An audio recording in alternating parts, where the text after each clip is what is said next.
All right, hello everybody, and welcome to another edition. We pray it's an awesome edition. It will be because of who we have today. Oh yeah. Of our podcast Between Sundays. Pastor Brian here with my coworker and friend Nicolette Het. Hey. Nikki. I'm excited about our guest today. It's great to have our other coworker, Tim Johnson. How you doing, Tim? Good. I'm good. Thanks for having me. Yeah. Usually I'm behind the computer, behind the camera, Yeah, but I get to be right here in front of the camera. We let you out today. Thanks for that. I appreciate it. Nikki, you boy. work with Tim now for a little while. Like, what do you like about working with Tim? What do you see in him that like you want to affirm? Ooh, that's a good question.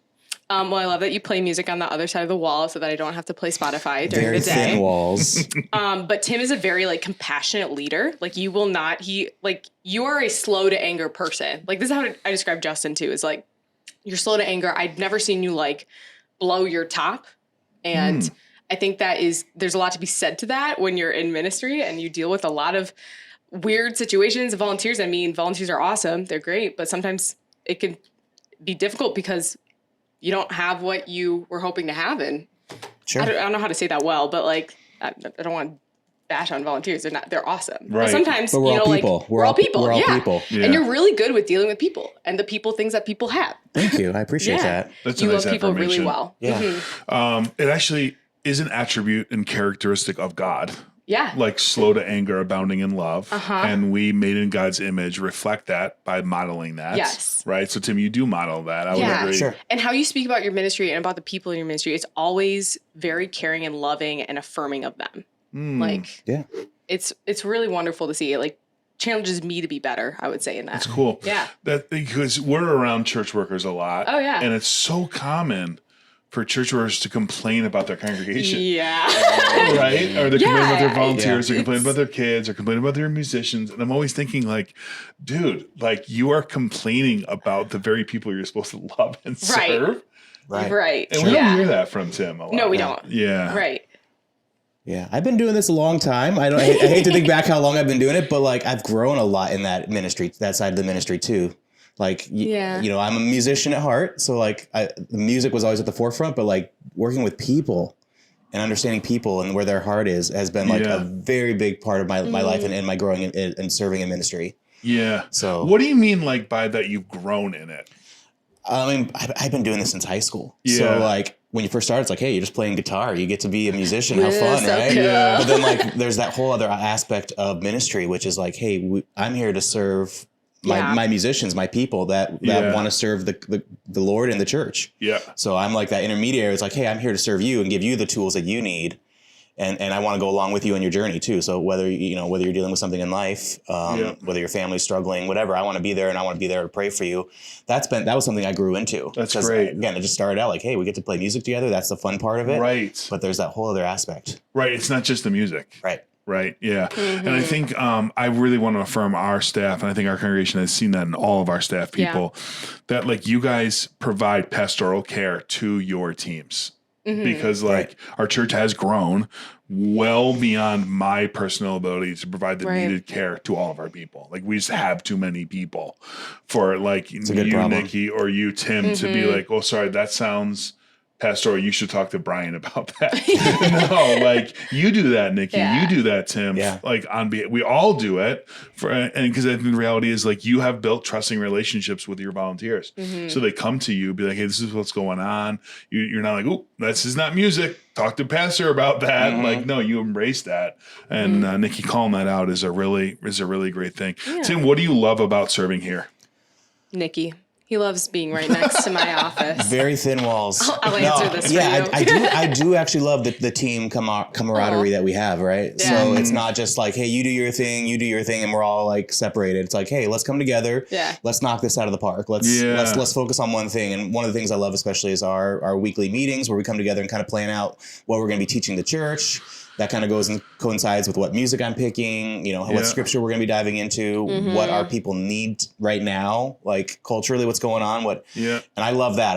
And that just goes beyond just us here, but even the office staff. We're always together as a team. Yeah. When we're pushing something out to our church, whether it's an event, whether it's worship services, a funeral, we all kind of come together and we teamwork it. Yeah. I appreciate that. Good observation.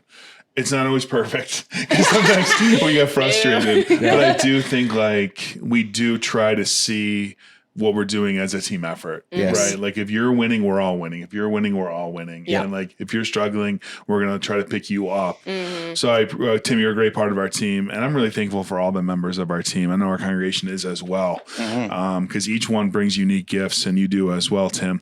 All right, let's dive into our text for today. It's kind of a challenging one, thoughtful one, might spark some dialogue, some conversation, but remember, we're looking at the stories Jesus told, and what we want to avoid is finding like always looking for the one-to-one. Well, this is this is this, this is this, or this is that, things that this aren't is that, there. that like aren't Jesus there. did not like, intend to be like, there. whoa, this is just meant as a story to invite conversation, dialogue, self-reflection. Yeah. So it's not like we're looking to be handed a master lock and find the code. Right. Is it 36, 14, 11 or 24, 19, 22? It's like, no, this is a diamond. Flip it, turn it. Let's take a look and see. Yep. So let's have a conversation about our text for today, Matthew 25, the parable of the talents. Nikki, what do you got for us? All right, we're starting at verse 14 if you want to follow along. And remember, this is in the greater context of Jesus is bringing the kingdom, and he wants us to be part of it. He's inviting us to be part of it.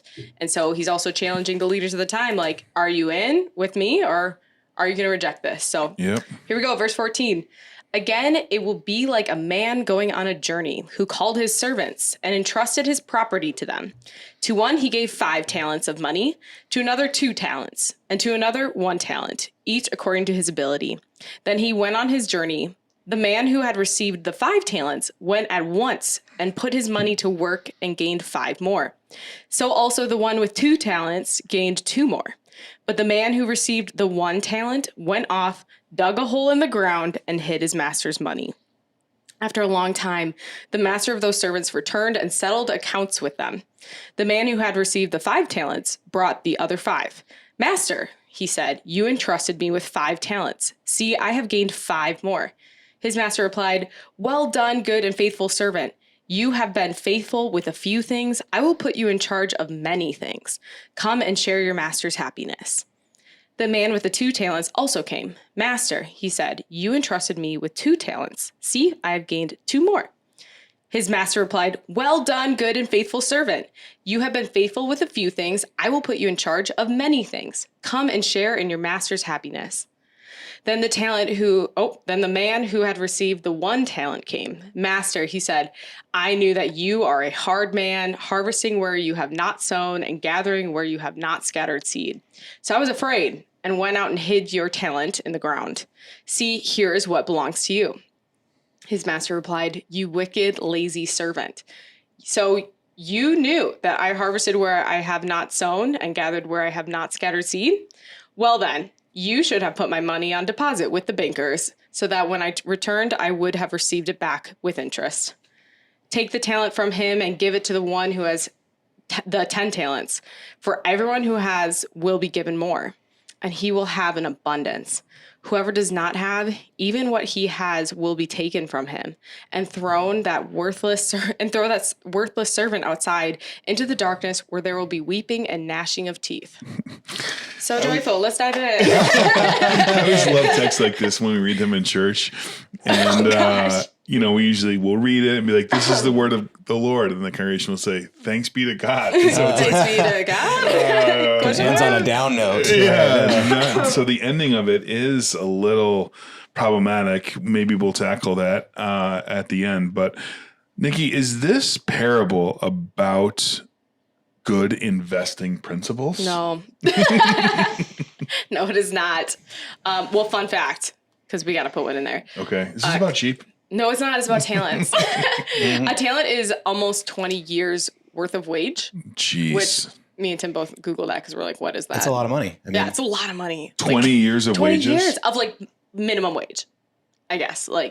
So, I think my first observation is no, this is about gifts that God gives us, to his people to be used.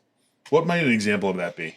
It could be I would say Tim, your gift of compassion is a gift from God, and you use that, and God's given you more and more years of ministry because of that.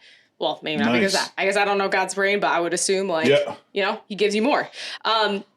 Or maybe it could be finances. I mean, I would say that is gifts from God, having provisions. Gifts could be people, like your sphere of influence. It could be a lot of things. Yep. Yeah. Anything that's furthering the kingdom is a gift from God. Okay, so say that part, the first part again, because you said you think that this parable is about using the gifts that we have. Yeah, the gifts that God gives us. Yep. Yeah. Tim, you agree?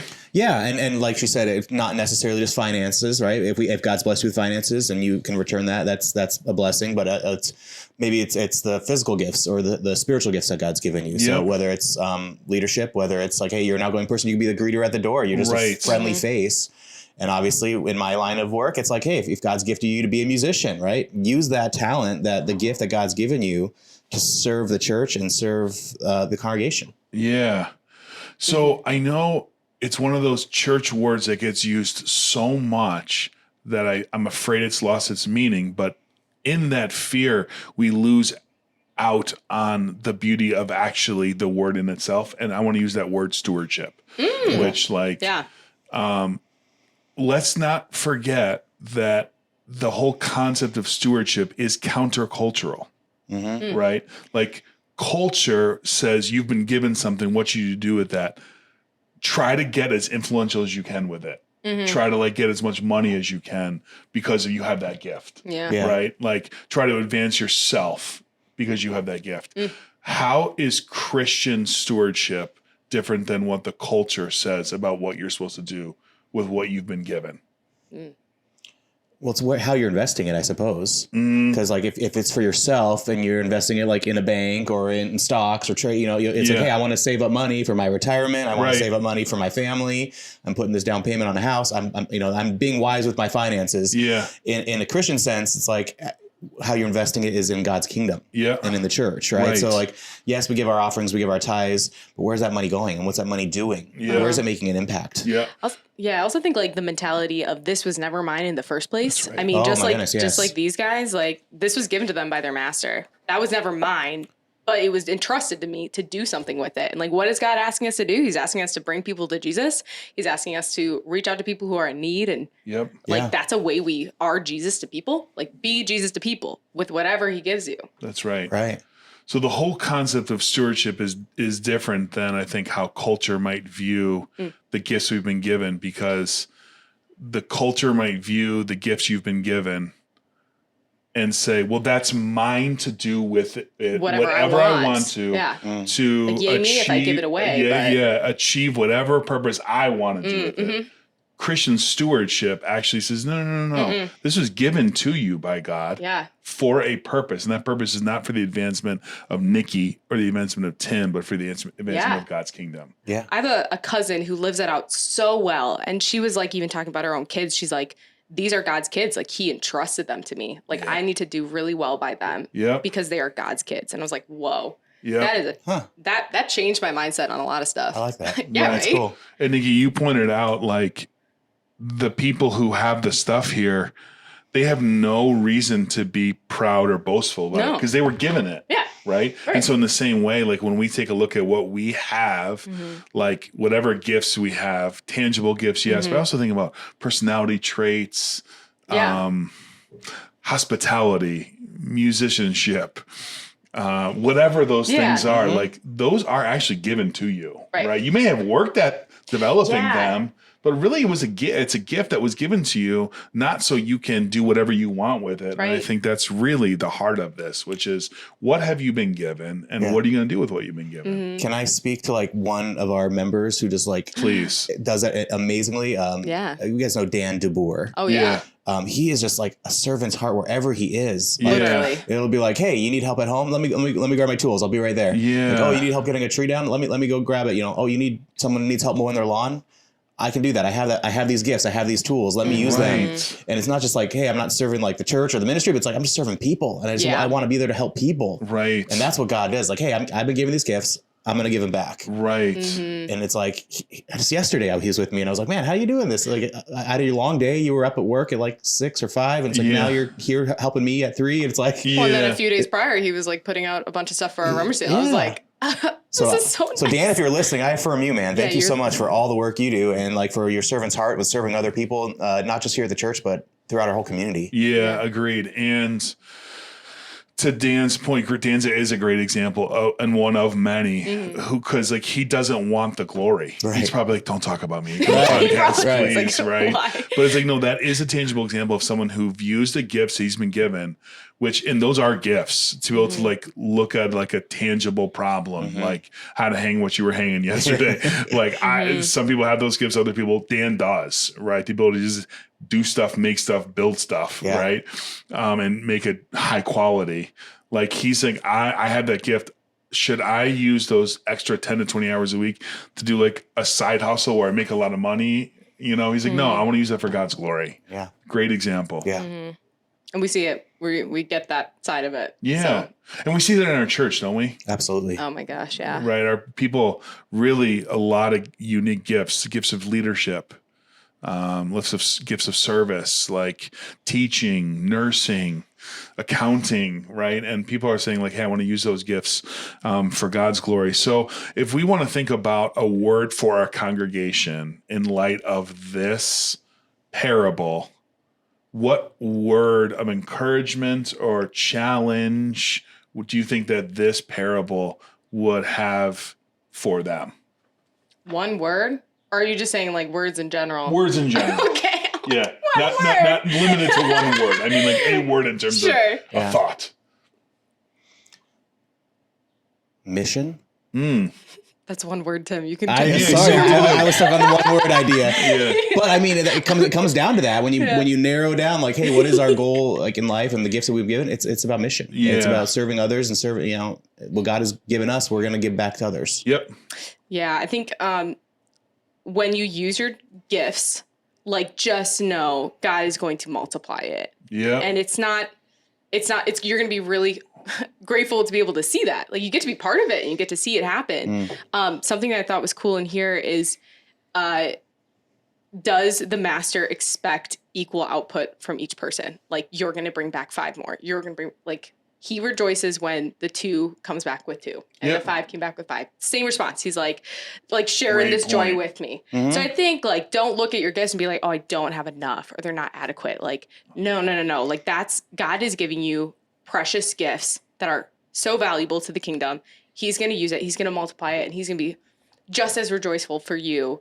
It's not our metrics. It's his metrics. Right. Great point. Yeah. Like, because I noticed that as you were reading it again, the response to the master or the servant who comes back with 5 and the master who comes back with 2 is the exact same. Like, they're literally the same words. Literally. So it doesn't come back and say like, well done. Not quite as good as the other one. You got some work to do. Right? You did half as good as your brother, right? No, he's just like, hey, you did great. You did great. And so I think you're right. Like, the message to our people is, first, don't minimize your gifts. You have gifts. Yeah, everyone does. All right. And like, if you're, we do spiritual gift inventories here, it's probably time for us to bring it back into because it's been many years, but part of that exercise, because I went through it as a participant, not as a leader, was identifying what those gifts are. And you even actually ask people around you, what gifts do you see in me? Go. That's what I was going to say is, like, let's do each other a favor and point them out more in each other. Because I think sometimes you don't realize you have a gift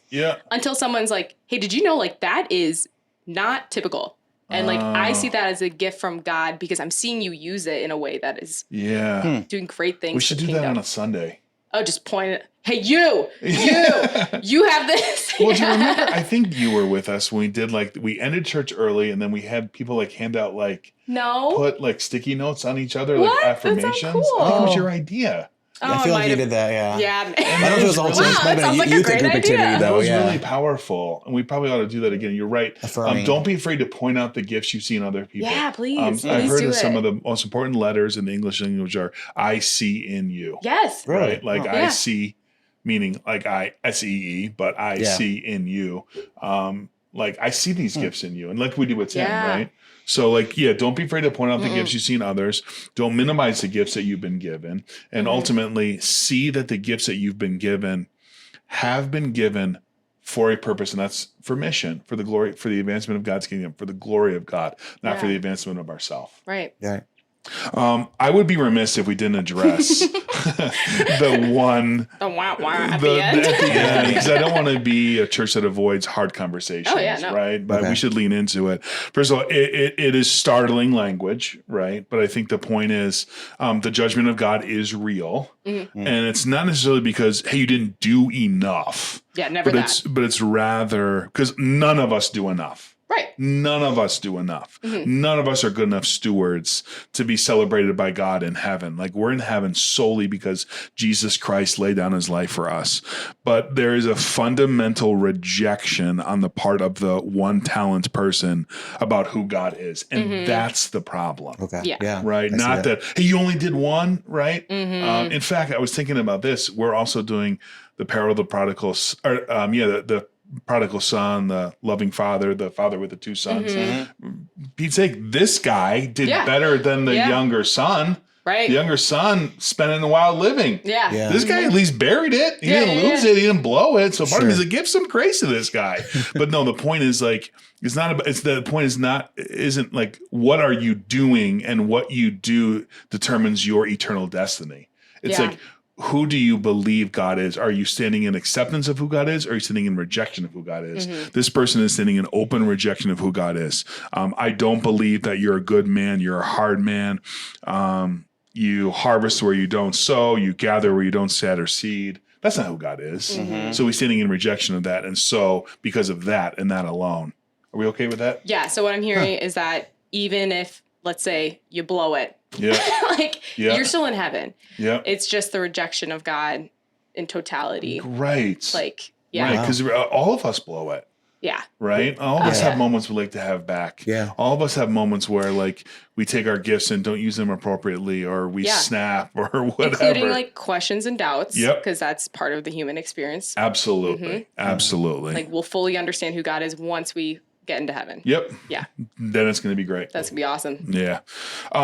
Hey, this was a really fun conversation. Thanks so much, Tim. Great job, and great to have you on our team. Thank you. Yes. And looking forward to next week and another great conversation on Between Sundays. Thanks, everybody. Bye.